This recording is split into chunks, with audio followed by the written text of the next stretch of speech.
Listen up now. Fuck! Will you shut the fuck up? This guy's your colleague? This guy here? Yes, sir. He's my... I'm gonna make this pencil disappear. It's gone. Welcome back. Manchester United 0, Newcastle 2. Tough one to watch, man. Tough one to watch if you're a Manchester United fan today. And probably a good feeling if you're a rival. Doesn't seem like we're actually getting much traction forward. I understand therapy as a concept, but in my world, it does not go down. Could I be happier? Yeah. Who couldn't?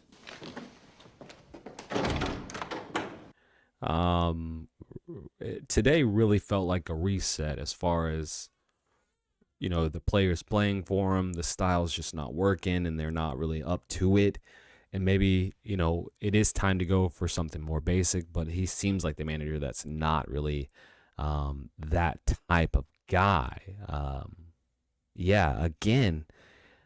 Before this game, I'm thinking that this is the Pitch Side Report. We talk about sports, soccer, football, the beautiful game that we all love. So, yeah, tough result, man. Tough result. And this is one where at the beginning, I'm really expecting us to have a better result, to be honest with you, especially against Newcastle. Now, I didn't go into this thinking that we were going to win the game, but definitely thinking that we could get some type of result or look better. And, man, we were so far from that. So far from that.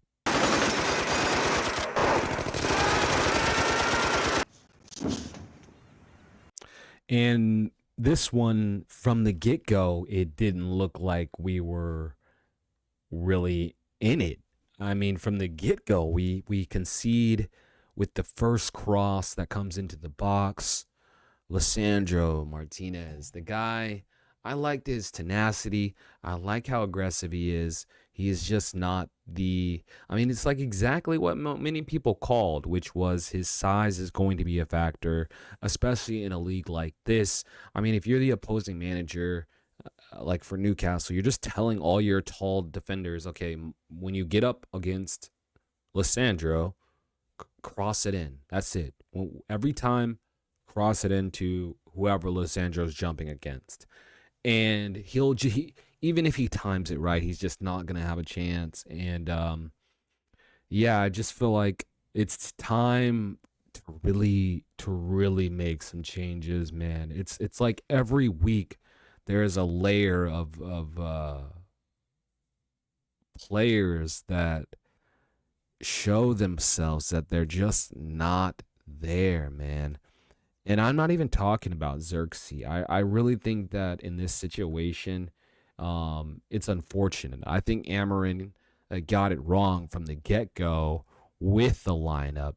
Very small lineup against the biggest, probably one of the, more physical teams in the Premier League. I mean, Joe Linton, you know what I mean? He's huge. Their defenders, they're huge. Even Isak, he's pretty tall. And it just showed that they were just clearly dominant. I mean, clearly we were trying to impose whatever game plan, Amorim has, but it is not coming together. And it makes sense. It's a very tough time to implement a new game plan throughout, especially with players that, really can't do what they need to do. And it's one of those tough ones where, like I said at the beginning, I feel like he needs to kind of fold a little bit or try to play the right players. You know what I mean? Like 3 games, no goals. You keep letting Erasmus play, so much at the top. He's just not a prolific number 9. You know what I mean? Not very good at engaging and getting his players into the game, let alone himself. So, of course, it's a team sport, so it's not just down to him, but it starts with trying to keep the ball, and half the time that's having the striker be able to hold up play. And, Xerxes not a number 10. He's been playing in the 10 more than he's been playing in the number 9 position. from at least what I've seen, and it just does not correlate. And to see the hate and slander, you know, I already understand why it's happening and why it doesn't happen to Rasmus, but I wish people would just see the player that truly is better as far as skill level and just let that be it. You know what I mean? I think Amorim got it wrong from the get-go. That's exactly why he made the change. And I mean, we were down 2-0 also from, you know what I mean, within 25 minutes, basically. I think he should have taken off Lisandro, if anybody, taken off Rasmus, moved Xerxes back up into the 9. But he put himself in a tough position by starting them both at the same time.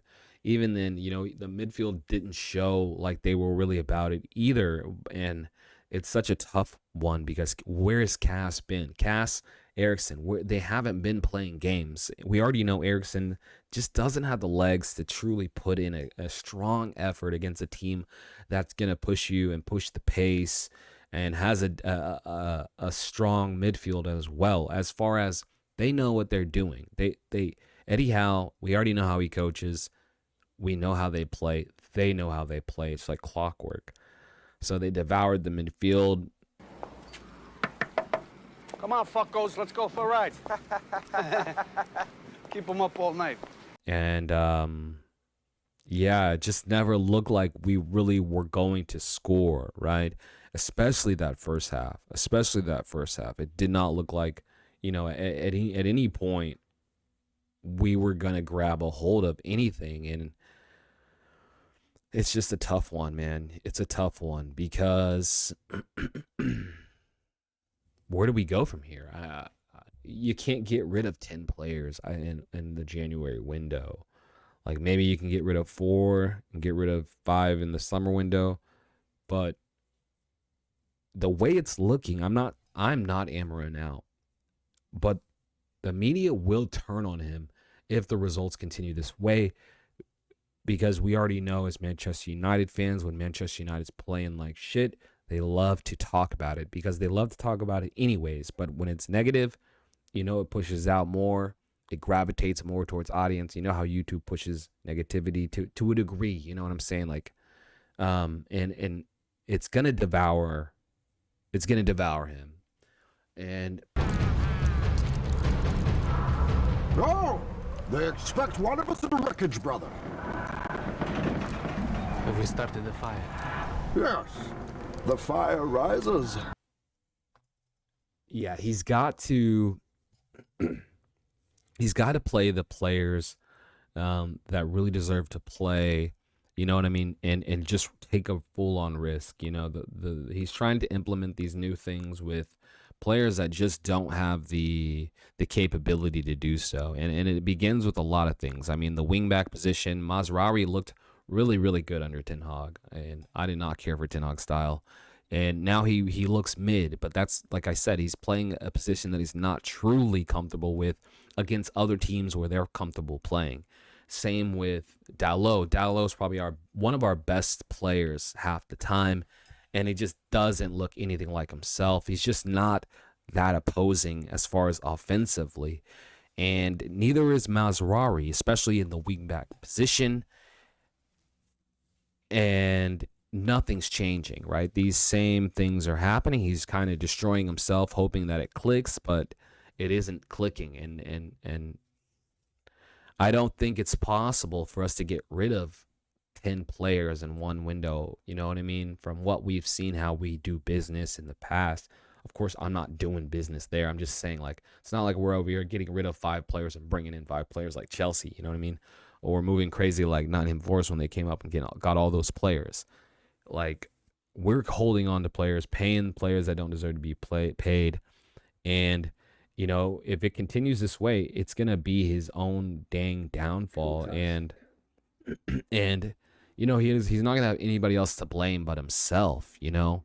Second half, we didn't look as easy to break down, but we still did not ever look convincing. And I just leave that down to the substitutions. You know what I mean? He put on Anthony way too late and Euro way too late. Just the setup from the get-go kind of crushed us because obviously Newcastle's hard to break down at that point in time in the game. They're not trying to come out and play as they normally would. They're just sitting back, waiting for us to or waiting to hit us on the counter. So Amorim's got to figure it out, man. And you know, I believe there's plenty of excuses. Many of these players aren't good enough. You know, even they were Ten Hag selections. They just weren't good enough. Rasmus for 72 million. You know what I mean? Like Garnacho, just not good. Bruno, stat pad, not a leader. Lissandro, too small for the league. And then we have players that have just been around, you know, Rashford, Maguire, DeLit. I like DeLit. I like Mazraoui. I like Delo. I like Mano. I like Xerxes. I still think we do need a striker just to fill in the gaps because Rasmus isn't the guy. Xerxes needs to get his confidence back. And given time as the number 9, you got to play these players in the positions that they're used to playing, especially at this level, especially with this amount of pressure. And, you know, it's a tough one because you think that sometimes these players should be up for it, right? They're getting paid all this money. But it still doesn't work like that. They're still humans at the end of the day. And when you're not used to something, it's hard to go out there with confidence, especially when, like, you make a wrong pass because you're thinking about when and where's the rest of my players coming from, which run do I take now, who am I looking out for? You mess that up, the crowd boos you, you get subbed off within the 30 minutes. That's tough, bro. That's tough, man. And it sucks because I was talking big shit about Manchester City, and it just doesn't look like we're headed in the right full direction as far as we continue this way. The media is going to destroy him. The fan base is going to destroy Amorim. They will not give him time. And then it's like, we're not going to get a bunch of players for January, most likely. And even in the summer, that we just don't typically move like that from my experience. So it's a very interesting situation we have ourselves in. You can't really have much confidence as a Manchester United fan. I mean, even before this game, against Newcastle, I'm typically thinking that we're going to win the game. And this time, from the get-go, I felt like it was like, damn, we're going to lose this game. It could have been 4. Newcastle really could have put it down. They had a few offsides, a few posts, and they looked like the better team through and throughout. And, we know the players that they have. They're not crazy amazing or anything like that. No offense, as far as where we want to be as Manchester United fans. So, what did we learn? We learned that Lissandro just can't cut it. You might know who we are, but we know who you are. Understand? The Prim.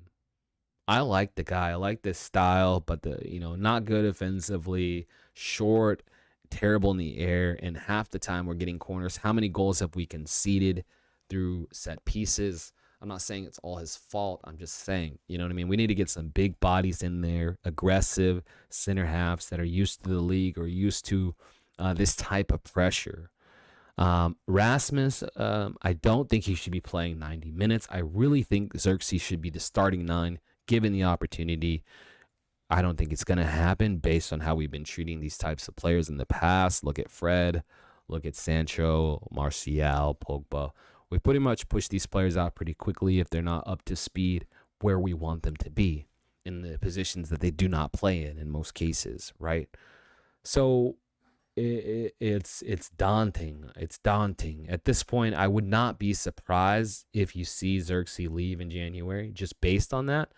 But maybe, he'll get talked to after the game and he'll say like, hey, it was my fault. I just messed up the lineup. Who knows what's going to happen, but that's got to affect your confidence. And then for Amorim, hopefully, I'm sure he's aware he got it wrong from the beginning. Hopefully, something like this does not happen.